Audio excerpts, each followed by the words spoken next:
প্রিয় ষষ্ঠ শ্রেণীর শিক্ষার্থীরা, শুভেচ্ছা নিও। আজকে আমি তোমাদের গণিত বিষয়ে নতুন বই থেকে দ্বিতীয় অধ্যায় অনুশীলনী 2.3-এর নমুনা প্রশ্ন থেকে সৃজনশীল প্রশ্নের সমাধান করে দেব। প্রথমে তোমাদের বলবো, যারা আমার চ্যানেলটি সাবস্ক্রাইব করো না তারা আমার চ্যানেলটি সাবস্ক্রাইব করবে এবং আমার সাথে থাকবে। তো চলো আমরা ক্লাস শুরু করি। গণিত অনুশীলনী 2.3-এর সৃজনশীল প্রশ্ন। কোনো কাজ আলিফ 20 দিনে এবং খালিদ 30 দিনে করতে পারে। তাদের দৈনিক মজুরি যথাক্রমে 500 টাকা এবং 400 টাকা। অর্থাৎ আলিফের নাম যেহেতু আগে আছে, আলিফের হলো 500 টাকা এবং খালিদের হলো 400 টাকা। তারা একত্রে 3 দিন কাজ করার পর বাকি কাজ খালিদ একা সম্পন্ন করে। এটা হলো উদ্দীপক। প্রথম প্রশ্ন, খালিদের দৈনিক মজুরি আলিফের দৈনিক মজুরির শতকরা কত তা নির্ণয় করো। দ্বিতীয় প্রশ্ন, কাজটি কতদিনে শেষ হয়েছিল।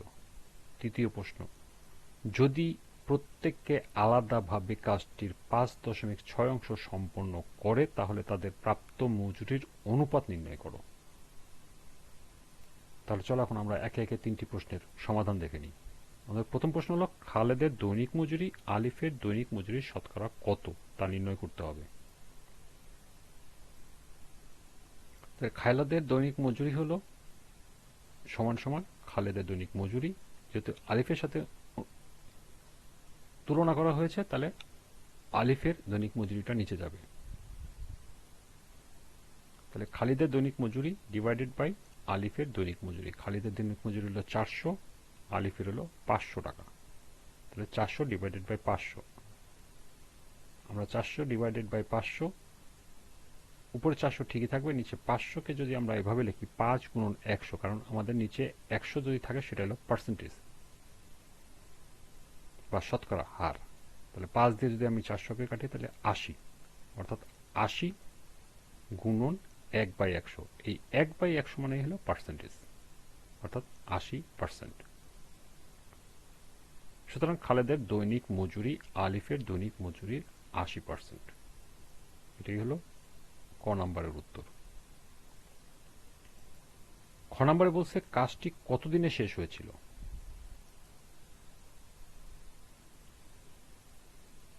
আলিফ 20 দিনে করে একটি কাজ।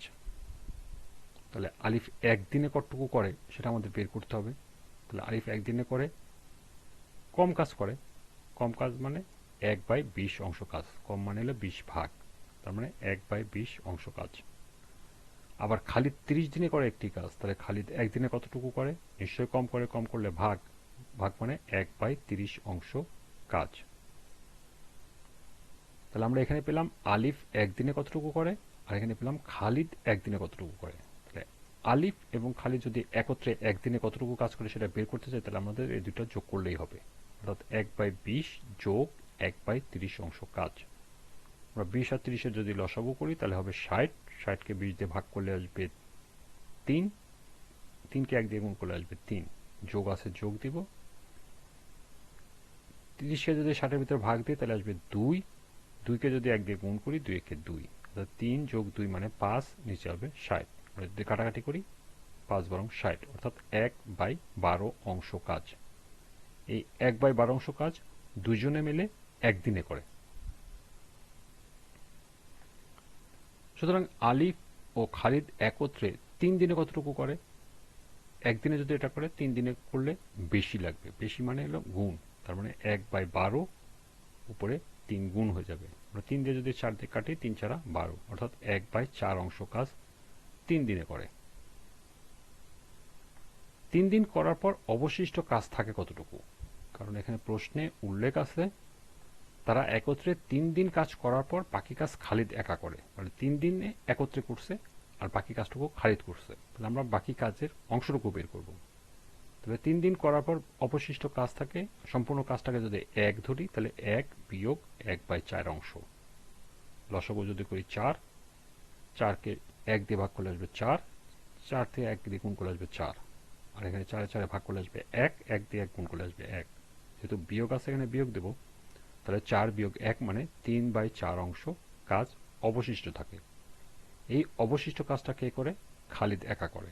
সেটা লিখছি 3/4 অংশ কাজ খালিদ একা সম্পন্ন করে। তাহলে খালিদ এক বা সম্পূর্ণ অংশ কাজ করে 30 দিনে। তাহলে 3/4 অংশ কাজ করে কত দিনে? বেশি দিনে।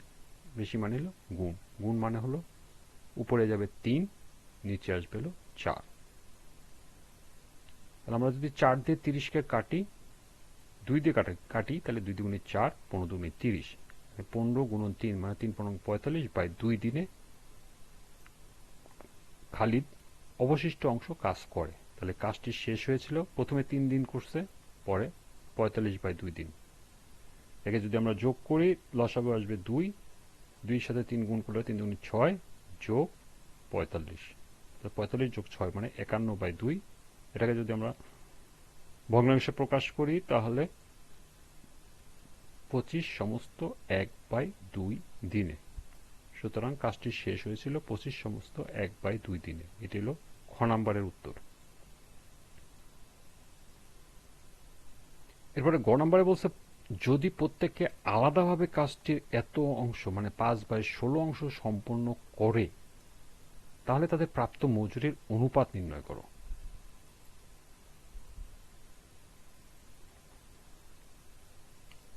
আলিফ সম্পূর্ণ বা এক অংশ করে 20 দিনে। তাহলে আলিফ 5/16 অংশ কত দিনে করে? বেশি দিনে। তার মানে 5/16 গুণ হয়ে যাবে, 5 যাবে উপরে, 16 যাবে নিচে।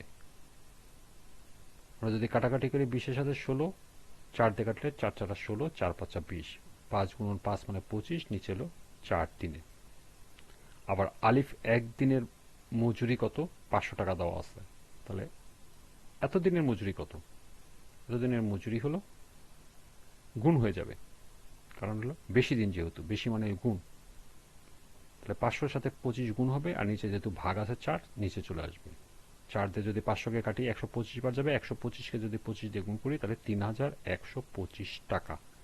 এটা হলো আলিফের অংশের মজুরি। এবার খালিদের অংশ। এবার খালিদ সম্পূর্ণ বা একাংশ কাজ করে কত? 30 দিনে। এটা দেওয়া আছে আমাদের উদ্দীপকে। তাহলে খালিদের 5/16 অংশ কাজ করে কত দিনে? বেশি দিনে। বেশি মানে গুণ, উপরে 5 গুণ হবে, নিচে যেহেতু 16 ভাগ আছে তাহলে নিচে 16 চলে আসবে। আমরা যদি 2 দিয়ে কাটি, 8 দুগুণে 16, 15 দুগুণে 30, আর কাটাকাটি যায় না, তাহলে 15 গুণন 5 মানে 5 15 75 ডিভাইডেড বাই 8 দিনে। খালিদের একদিনের মজুরি 400 টাকা, তাহলে 75/8 দিনের মজুরি কত? বেশি হবে। বেশি মানে গুণ, গুণ মানে হলো 75 উপরে, 8 নিচে। আমরা 8 দিয়ে যদি 400-কে কাটি 50 বার যায়, 50-কে 75 দিয়ে গুণ করলে 3750 টাকা। এলো 5/16 অংশে কাজ করে খালিদের মজুরি, আর 5/16 অংশ কাজ করে আলিফের মজুরি হলো 3125 টাকা। এখানে দুইটার অনুপাত বের করতে হবে। সুতরাং আলিফের মজুরি সমান খালিদের মজুরি 3125 অনুপাত 3750। আমরা যদি 625 দ্বারা ভাগ করি, এটা আমাদের এখানে ব্র্যাকেটে লিখতে হবে, 625 দ্বারা যদি ভাগ করে দিই তাহলে আসবে 5:6। যেহেতু এটা একটা বড় ভাগ, অথবা এটা একটা সাইড নোট দিয়ে তোমাদের লিখে দিতে হবে। সুতরাং আলিফ ও খালিদের প্রাপ্ত মজুরির অনুপাত 5:6। এটি উত্তর।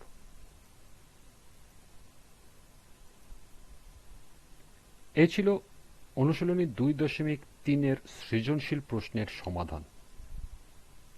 আজকের ক্লাসটি এ পর্যন্তই।